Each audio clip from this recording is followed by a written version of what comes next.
Assalamualaikum warahmatullahi wabarakatuh. Sebelumnya senang sekali saya mendapatkan kesempatan untuk bisa berbagi melalui Rumah Belajar Ibu Tenggarong. Sekali lagi terima kasih atas kesempatannya. Sebelumnya perkenalkan, saya Astuti Dian Lestari. Saya seorang psikolog. Pada kesempatan yang baik ini di bulan suci Ramadan, kali ini saya akan berbagi tentang bagaimana puasa dalam kacamata psikologi. Nah, seperti yang sudah kita tahu bahwa setiap ibadah yang disyariatkan oleh Allah Subhanahu wa taala pasti memiliki manfaat gitu.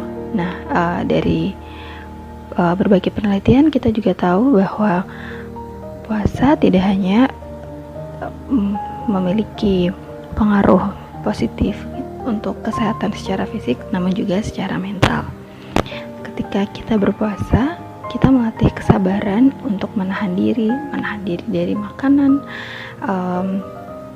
menahan diri dari makan minum, menahan diri dari berbuat yang tidak baik, yang mana kesabaran tersebut, kemampuan kita untuk menahan diri tersebut dapat meningkatkan nilai diri kita berupa pengorbanan, menjadikan kita lebih rendah hati, dan juga secara tidak langsung akan membangun kematangan pribadi kita, baik secara sosial maupun secara emosional.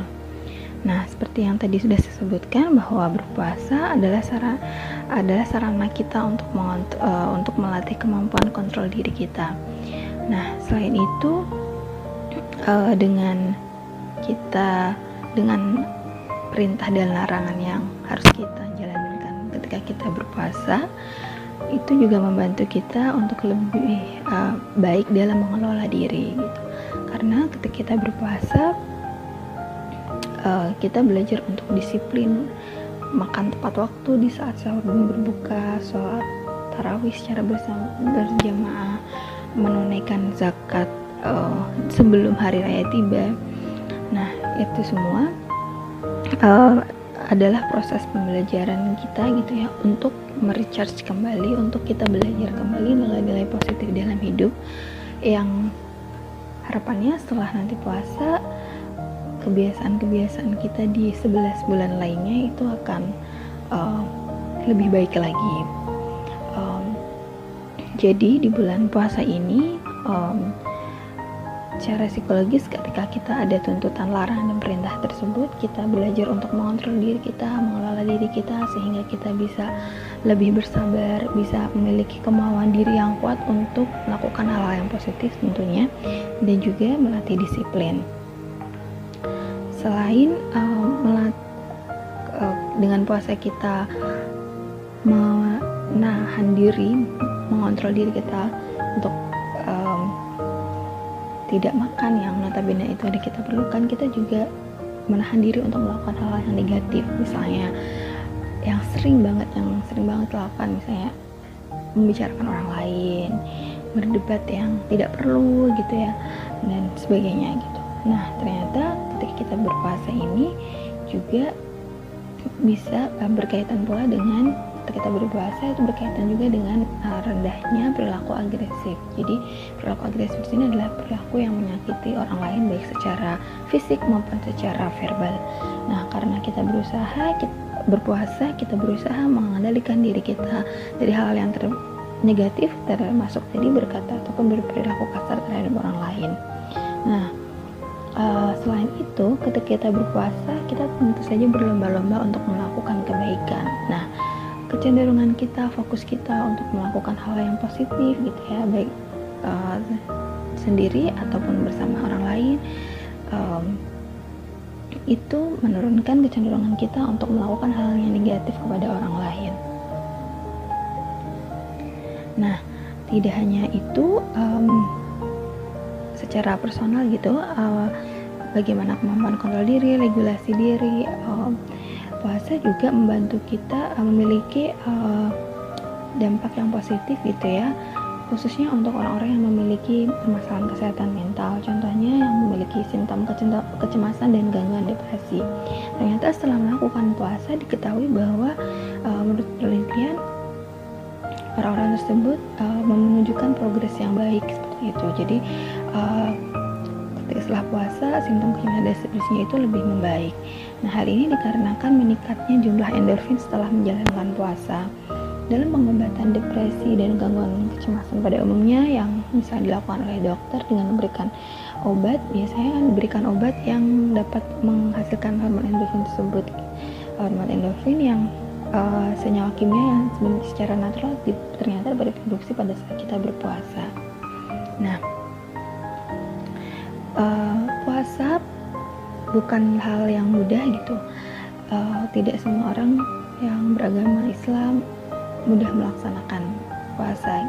Bagi orang-orang yang kesulitan dalam menjalankan puasa, misalnya anak-anak yang berlatih untuk puasa, atau orang-orang yang sudah lanjut usia gitu, atau mungkin saudara-saudari kita yang baru beragama Islam, yang baru berpindah ke agama Islam, tentu tidak mudah ya untuk menjalankan puasa. Nah, namun demikian ketika mereka mampu menjalankannya, berusaha dengan keras untuk menjalankannya, maka hal tersebut dapat menumbuhkan kepercayaan diri dan juga keyakinan diri yang positif gitu, bahwa mereka mampu menjalankan syariat agama. Jadi harapannya bisa nilai spiritualitasnya lebih meningkat. Kemudian puasa seringkali dikatakan bahwa puasa itu adalah ibadah yang sifatnya sangat pribadi, karena yang tahu kita puasa atau tidak hanya kita dan Allah Subhanahu wa taala. Di lain sisi, puasa juga memiliki manfaat secara sosial gitu. Jadi secara psikologis ketika kita berpuasa, kita ternyata itu meningkatkan belonging kita gitu ya, rasa kekeluargaan kita, rasa memiliki satu sama lain di antara keluarga, di antara teman-teman kita, sahabat-sahabat kita, dan juga misalnya kita mengikuti komunitas tertentu. Mengapa demikian? Karena biasanya pada saat Ramadan, di luar situasi sekarang yang sedang pandemi dan kita harus di rumah saja, mungkin ini tidak bisa dilakukan. Tapi pada umumnya ketika kita Ramadan, di bulan Ramadan kita jadi lebih sering mengagendakan waktu untuk melaksanakan berbagai kegiatan bersama-sama dengan keluarga kita, dengan teman-teman kita ya, atau mungkin dengan komunitas tertentu yang kita ikuti gitu. Misalnya dengan berbuka puasa bersama, sholat tarawih, atau kita menggalang dana untuk berbagi buka puasa untuk orang-orang yang tidak mampu. Nah, itu kita menjadi lebih dekat satu sama lain gitu ya. Dan secara umum kita jadi persaudaraan, rasa persaudaraan di antara kita sesama muslim juga meningkat pada saat puasa. Itu karena di akhir kita menjalankan ibadah puasa kan itu ditujukan untuk menunaikan zakat. Nah, itu adalah satu bentuk yang bagaimana kita melatih diri kita untuk peduli, di satu sisi menjalankan kewajiban beragama, di satu sisi kita juga meningkatkan empati kita, meningkatkan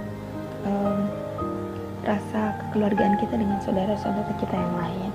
Nah, praktik berbagi ini dapat menumbuhkan kualitas altruistik dalam diri kita dan juga rasa bersyukur.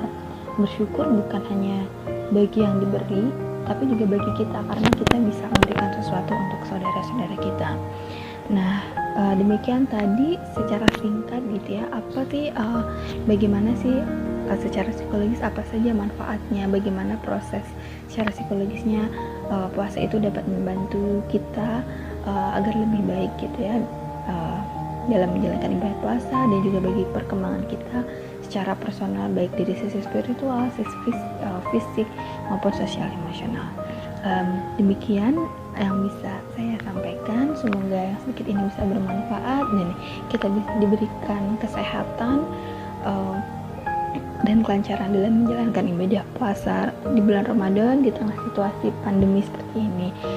Jaga kesehatan teman-teman semua.